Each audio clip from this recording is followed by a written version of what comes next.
Assalamualaikum warahmatullahi wabarakatuh. Perkenalkan, nama saya Tiara Fida dengan NIM C10123012. Perkenalkan, nama saya Sri Sinta Maharani dengan NIM C112308. Perkenalkan, nama saya Anissa Wiyarahma dengan NIM C10123071. Perkenalkan, nama saya Nurul Hikmanihari dengan NIM C10123015. Saya Siti Ajar dengan NIM C11233011. Jadi, perdagangan bebas itu melalui dua pendekatan, yaitu promosi ekspor dan substitusi impor. Yang mana promosi ekspor itu adalah suatu strategi atau cara untuk meningkatkan ekspor barang dan jasa ke negara lain dengan tujuan untuk meningkatkan pendapatan dan meningkatkan juga nilai ekspor suatu negara. Sedangkan substitusi impor itu sendiri adalah strategi atau cara untuk mengurangi impor barang dan jasa dengan menggantikannya dengan produk domestik dengan tujuan mengurangi ketergantungan pada barang impor. Dan juga upaya-upaya untuk mengatasi gejolak ekspor. Upaya-upaya untuk mengatasi gejolak ekspor. Nah, jadi buat mengatasi gejolak ekspor kita bisa melakukan beberapa hal. Misalnya, perbaiki kualitas produk biar bisa bersaing di pasar internasional dan juga jangan lupa keseimbangan pasar domestik biar tidak terlalu bergantung pada ekspor. Nah, dan di dalam hal ini pemerintah itu juga bisa bantu dengan cara membuat kebijakan perdagangan yang mendukung ekspor, membantu kemajuan teknologi dan kemampuan produksi, dan juga kerjasama dengan lembaga internasional untuk membuka akses ke pasar baru. Di sini saya akan menjelaskan tentang Organisasi Perdagangan Internasional.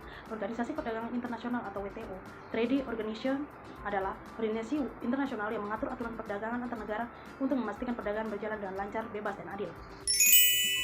Kali ini saya akan membahas tentang perjanjian perdagangan internasional, yaitu kesepakatan yang telah disepakati oleh negara-negara dalam mengatur perdagangan atau untuk mempermudah perdagangan.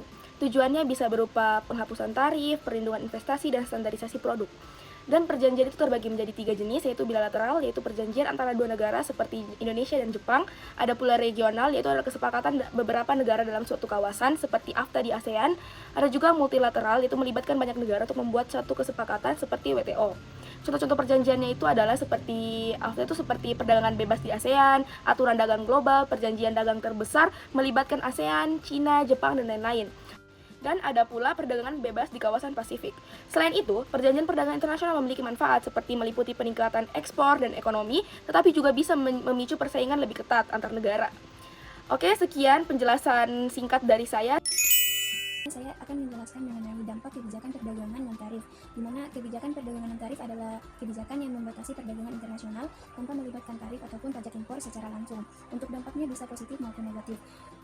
Dampak positif seperti perlindungan industri dalam negeri, di mana membantu industri lokal berkembang dengan mengurangi persaingan dari produk impor. Untuk dampak negatif yaitu seperti kenaikan harga barang. Pembatasan impor bisa membuat pasokan harga barang berkurang, sehingga menyebabkan harga lebih mahal bagi konsumen. Sekian materi dari saya. Terima kasih. Dari perdagangan bebas terhadap kesejahteraan. Sebelumnya, seperti yang sudah kita ketahui bahwa perdagangan bebas merupakan perdagangan antar negara tanpa hambatan, tarif, ataupun kota. Hal ini dapat menimbulkan berbagai dampak, baik itu negatif maupun positif. Nah, berikut beberapa penjelasan dari efek perdagangan bebas terhadap kesejahteraan. Dari efek positif. Nah, salah satunya itu harga lebih murah. Nah, jadi konsumen bisa mendapatkan barang dan harga yang terjangkau karena biaya impornya yang lebih rendah. Kemudian peluang kerja bertambah. Nah, jadi investasi asing itu dapat meningkatkan, membuka lebih banyak lapangan pekerjaan.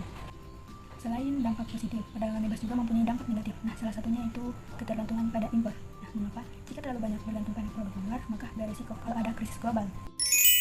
Dua konsep penting dalam ekonomi produksi, yaitu kurva Iso-Hwan dan kurva Iso-Cost. Nah, jadi dua konsep ini sangat berguna dalam memahami bagaimana perusahaan memanfaatkan sumber daya dengan efisien. Yuk simak sampai selesai. Pengertian Iso-Hwan dan Iso-Cost. Pertama, kurva Iso-Hwan. Nah, kurva ini menunjukkan berbagai kombinasi dua input, misalnya tenaga kerja L dan modal K, yang bisa menghasilkan jumlah output yang sama. Nah, kurva Iso-Hwan ini mempunyai ciri-ciri, yaitu berbentuk cembung ke arah titik nol karena ada substitusi antara input. Nah, dan semakin tinggi kurva, semakin besar output yang dihasilkan. Kemudian kurva Iso-Cost. Nah, kurva ini menunjukkan berbagai kombinasi input yang bisa digunakan perusahaan dengan anggaran biaya. Nah, kurva Iso-Cost ini juga mempunyai ciri-ciri, yaitu berbentuk garis lurus menurun, dan kemiringan garis tergantung pada harga relatif input. Kemudian hubungan Iso-Hwan dan Iso-Cost. Lalu bagaimana hubungan antara Iso-Hwan dan Iso-Cost? Nah, titik optimal produksi terjadi saat kurva Iso-Hwan bersinggungan dengan garis Iso-Cost. Nah, titik optimal ini disebut dengan least cost combination. Nah, kombinasi input paling efisien yaitu biaya minimum dengan output maksimum.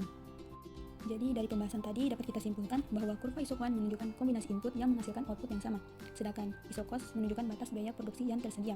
Dan titik optimal produksi adalah suatu kurva Iso-Hwan bersinggungan dengan garis Iso-Cost yang disebut dengan least cost combination.